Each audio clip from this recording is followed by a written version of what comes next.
ഇന്ന് നമ്മളിപ്പോ ആഖിറത്തിന്റെ ആണോ ദുനിയാവിന്റെ മക്കളാന്ന് ചോദിച്ചാൽ രണ്ടിലും പെട്ട ആൾക്കാരാണ്. ഇങ്ങനത്തെ പരിപാടിക്കൊക്കെ വരുമ്പോ ദീനിയായ ചിട്ടകളൊക്കെ നമ്മൾ പാലിക്കും. കണ്ടില്ല നിങ്ങള് മദ്രസക്ക് പോകുമ്പോ ചില മദ്രസയിലൊക്കെ കുട്ടികൾ കാണാം നല്ല മൊഫ്തൊക്കെ ഇട്ട് ഹിജാബൊക്കെ ഇട്ട് ഉഷാറായിട്ട് ഇങ്ങനെ പോകുന്നതാണ്. അതേ കുട്ടി തന്നെ കോളേജിലേക്കും സ്കൂളിലേക്കും വരുമ്പോഴോ ആ കുട്ടിയാന്ന് തന്നെ തോന്നുന്നു, വേറെ രൂപത്തിലുള്ള വരുന്നതാണ്. ഒരു ബൊഫേ സിസ്റ്റമാണെന്നുള്ളത്. പറ്റിയോടത്തേക്ക് പറ്റിയ അവസ്ഥ. ആരെങ്കിലും മരിച്ച അവിടെ പർദ്ദക്കെട്ട് ഉഷാറായി അവിടെ ഇങ്ങനെ ഒരു ഭയങ്കര ഭവ്യതയിലും ഭക്തിയിലും ഒക്കെ ഇങ്ങനെ നിൽക്കും. എന്നാൽ അതേ ആളെന്നെ കുറച്ച് അപ്പുറത്ത് 2 ദിവസം കഴിഞ്ഞിട്ട് അവിടെ DJ പാർട്ടി ഉണ്ടെങ്കിൽ അവിടെ പോയി തുള്ളുന്നുണ്ടാവും അല്ലേ? അവിടെ ഒരു പുരുഷ പിന്നെ ചെറുപ്പക്കാരുടെ കൂടെ പിന്നെ ബൈക്കിൽ യാത്ര ചെയ്യുന്നുണ്ടാവും. ഇന്ന് അവളെന്നെ എന്ത് ചെയ്യും? പള്ളി പോയിട്ട് ഇങ്ങനെ ഭയങ്കരമായിട്ട് പ്രാർത്ഥിക്കണമെന്ന് കാണാം അല്ലേ? സോളോ ട്രിപ്പ് എന്ന് പറഞ്ഞുകൊണ്ട് ഇപ്പൊ കുറെ പുതിയ കുട്ടികൾ ഇറങ്ങിയിട്ടുണ്ട്, ഒറ്റക്കുള്ള യാത്ര. എന്നിട്ട് അത് ഭയങ്കര സംഭവമാക്കുക, റീൽസ് ആക്കുക. എടാ ഇതിനൊരു തമാശ എന്താണെന്നറിയോ? ഇറങ്ങുമ്പോ പ്രാർത്ഥനയ്ക്ക് ചൊല്ലി ഇറങ്ങുക. പെരിയുന്നേ യാത്രക്ക് ഇറങ്ങുമ്പോ യാത്രക്ക് ഇറങ്ങുന്ന സമയത്ത് യാത്രയിലുള്ള പ്രാർത്ഥനയ്ക്ക് പ്രാർത്ഥിക്കുക. ഇടയ്ക്ക് ഇങ്ങനെ മാഷാ അല്ലാഹ് അൽഹംദുലില്ലാഹ് സുബ്ഹാനല്ലാഹ് ആ വാക്ക് ഇങ്ങനെ പറയും ചെയ്യും. അതോടൊപ്പം തന്നെ എന്ത് ചെയ്യുന്നുണ്ടാവും? ഇവൾക്ക് ഒരിക്കലും സ്പർശിക്കാൻ പാടില്ലാത്ത ഏതോ ചെറുപ്പക്കാരന്റെ തോൾ പിടിച്ചിട്ടാണ് ഈ പറയണതൊക്കെ. ഇതൊരു പരിഹസിക്കലല്ലേ? എന്തിനാ ഈ പരിപാടി? ഞാൻ പറഞ്ഞു നിങ്ങൾ ഈ പരിപാടി അവസാനിപ്പിക്കും. നിങ്ങൾ അങ്ങനെ ചെയ്യുന്നുണ്ടെന്നല്ല പറഞ്ഞു, പക്ഷെ നിങ്ങളെ പ്രായക്കാരെ ചെയ്യുന്നുണ്ട്. അതിന് കുറച്ച് സെലിബ്രിറ്റികൾ പറഞ്ഞിട്ടുണ്ട്. അവരങ്ങനത്തെ ഒരു കൾച്ചർ ബോധപൂർവ്വം നമ്മുടെ ഇടയിൽ ഉണ്ടാക്കുകയാണ്. അപ്പൊ എന്നിട്ട് നല്ല മുസ്ലിം ചീത്ത മുസ്ലിം എന്ന് പറഞ്ഞ 2 ബൈനറി ഉണ്ടാക്കുകയാണ്. കേട്ടാ തോന്നും നല്ല മുസ്ലിം എന്ന് പറഞ്ഞാൽ ആരാ? 5 വക്ത് നിസ്കരിക്കുക, ഇസ്ലാമികമായ വേഷങ്ങൾ ധരിക്കുക, മര്യാദകൾ പാലിക്കുക, അവരാണ് നല്ല മുസ്ലിം എന്നാണ് നമ്മൾ വിചാരിക്കുക. അങ്ങനെയല്ല. നല്ല മുസ്ലിം എന്ന് പറഞ്ഞാൽ എന്താണെന്നറിയോ? എവിടെയാണോ നമ്മൾ എത്തിപ്പെട്ടത് ആ എത്തിപ്പെട്ട സ്ഥലത്തിനനുസരിച്ച് മാറുന്നവരാണ് നല്ല മുസ്ലിം. ഇപ്പൊ നമ്മൾ ചെന്ന ഒരു സ്ഥലം ഒരു പള്ളിയാണ്, എല്ലാവരും നിസ്കരിക്കുന്ന ഒരു സ്ഥലമാണെങ്കിൽ അതിനനുസരിച്ച് ഭയങ്കര ഭക്തിയിൽ അവിടെ നിന്ന് നിസ്കരിക്കുക.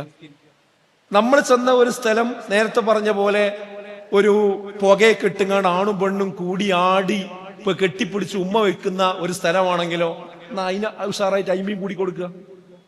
അപ്പൊ എവിടെയാണോ ചെന്നത് അതിനനുസരിച്ച് രൂപം മാറുന്ന പോലാണ് ഇപ്പൊ നല്ല മുസ്ലിങ്ങൾ. എന്നാൽ ഇങ്ങനത്തെ സ്ഥലങ്ങളിൽ പോയിട്ട് അത് എനിക്ക് പറ്റൂല, അത് ഞാൻ മുസ്ലിമാണ്, എനിക്ക് ചെയ്യാൻ പറ്റൂല, അത് ഏകദൈവാരാധനയ്ക്ക് എതിരാണ്, അതുകൊണ്ട് ഞാൻ ആ പരിപാടിയിലില്ല, ഞാനൊരു ഏകദൈവ വിശ്വാസി, എന്ത് ബഹുദൈവാരാധനന്റെ ഭാഗമാണ്, ഞാൻ ഇത് മാറി നിൽക്കുകയാണ്. അതുപോലെ ഒരു പുരുഷന് കൈ കൊടുക്കാൻ പറ്റൂല, അവനെ സ്പർശിക്കാൻ പറ്റൂല, എനിക്ക് വിവാഹത്തിലൂടെ മാത്രമേ ഒരു പുരുഷനുമായിട്ട് എനിക്ക് എൻഗേജ് ചെയ്യാൻ പറ്റുള്ളൂ, ഇതിന്റെ വിശ്വാസമാണ്. അപ്പൊ നമ്മൾ ആരായി? ചീത്ത മുസ്ലിമായി. അവൻ സമൂഹത്തിന് പറ്റാത്തവനായി, അവൻ കുഴപ്പക്കാരനായി, ഒന്നുകൂടി കടത്തി പറഞ്ഞാൽ തീവ്രവാദിയായി. അതാണ്. അപ്പൊ എന്താ തീവ്രവാദത്തിന്റെ ടാഗ് ലൈൻ? ബോംബ് പൊട്ടിക്കലല്ല, കരിമരുന്ന് പ്രയോഗിക്കലല്ല, മറ്റെന്തെങ്കിലും വിദ്വേഷം ചെയ്യലല്ല, കൊലപാതകമല്ല, കൊള്ളയല്ല, മറിച്ച് അവനവന്റെ മതം അനുസരിച്ചുകൊണ്ട് ജീവിക്കുകയും ഏതൊരവസ്ഥയിൽ ചെന്നാലും ഞാന് എന്റെ മതം പിന്നെ അഡ്ജസ്റ്റ് ചെയ്യൂല എന്നൊരാൾ പറഞ്ഞാൽ മതി, അവൻ കുഴപ്പക്കാരനാകും. ഈ ഒരു ബൈനറി ഇന്ന് സമൂഹത്തിൽ ഉണ്ടാക്കിക്കൊണ്ടിരിക്കുകയാണ്. അവിടെയാണ് പറഞ്ഞത് കൺഫ്യൂഷനിലാണ് നമ്മളുള്ളത്. ആ കൺഫ്യൂഷനിൽ നല്ല മുസ്ലിം ഇവരുണ്ടാക്കിയ നല്ല മുസ്ലിം ആകണോ എന്ന ഒരു കൺഫ്യൂഷനാണ് ഇന്ന് മുസ്ലിം സമുദായത്തിൽ പടർന്നു കയറിക്കൊണ്ടിരിക്കുന്നത്. ഈ കോളേജുകളിലുണ്ടല്ലോ ഒരു മൈക്കും പിടിച്ചിട്ട്, നിങ്ങളെ കോളേജിലൊക്കെ വരുന്നുണ്ടാവും, പ്രത്യേകിച്ച് ചില ചാനലുകൾ അങ്ങനത്തെ ഒരു പ്രോഗ്രാം തന്നെ ഉണ്ട്. പ്രത്യേകിച്ച് വനിതാ കോളേജാണ് അവർ തിരഞ്ഞെടുക്കുക, കൂടുതൽ മുസ്ലിം പെൺകുട്ടികളുള്ള കോളേജാണ് തിരഞ്ഞെടുക്കുക. എടാ ആ കുട്ടികളൊക്കെ ഇതുപോലെ പിന്നെ ഗ്രൗണ്ടിൽ വിളിച്ചു വരുത്തിയിട്ട് മൊത്തം മൈക്ക് കൊടുത്തിട്ട് ചോദിക്കുകയാണ്. എന്നിട്ട് അവസാനം അതിൽ ചില കുട്ടികൾ പറയുന്നത് എന്താന്ന് വെച്ചാല്, ഞങ്ങളെയൊക്കെ അടിച്ചമർത്തിക്കാണ്ടാണ് ഞങ്ങളെ വാപ്പാര് ജീവിപ്പിക്കുന്നത്, നിർബന്ധിച്ച് അങ്ങനെ ജീവിപ്പിക്കണം, അങ്ങനെ ചെയ്യണം, ഇങ്ങനെ ചെയ്യണം എന്നൊക്കെ പറഞ്ഞ് ഇസ്ലാമിനെതിരെ ഇങ്ങനെ പറയിപ്പിക്കുക, വാപ്പാക്കെതിരെ പറയിപ്പിക്കുക, ഉമ്മാക്കെതിരെ പറയിപ്പിക്കുക. ഇത് നമ്മളാണ് ഏറ്റവും വലിയ ബുദ്ധിയുള്ളവര്, വേറെ ഉള്ളവരൊക്കെ എന്താണ് എവിടുന്നോ വന്നവരാണ്, ലോകം തിരിയാത്തവരാണെന്നുള്ള രൂപത്തിൽ ജീവിക്കുക. ഇത് നമ്മളിൽ ഉണ്ടാക്കിയെടുക്കുകയാണ്, ഇങ്ങനത്തെ ഒരു മനോഭാവം നമ്മളിൽ ഉണ്ടാക്കിയെടുക്കുകയാണ്. അതുകൊണ്ട് ഞാൻ ഒന്നാമത്തെ ഒരു കാര്യം നിങ്ങളോട് പറയുന്നത്, നിങ്ങൾ ഈ ഒരു പ്രോഗ്രാമിന്റെ പ്രത്യേകത എന്ന് പറയുന്നത് ഇതൊരു കാഴ്ചപ്പാട് പകർന്നു നൽകുകയാണ്. എന്താണ് ആ കാഴ്ചപ്പാട്? ഈ ലോകത്തെക്കുറിച്ചുള്ള യാഥാർത്ഥ്യ ബോധം. ഈ ദുനിയാവ് എന്ന് പറയുന്നത് ശാശ്വത ജീവിതമല്ല, നമുക്ക് ജീവിക്കാനുള്ളത് പരലോകത്താണ്, അവിടേക്ക് ഒരുങ്ങാനുള്ള ഒരു പരീക്ഷാ ഹാളാണ് ഈ ജീവിതം എന്ന് മനസ്സിലാക്കി ജീവിക്കുക.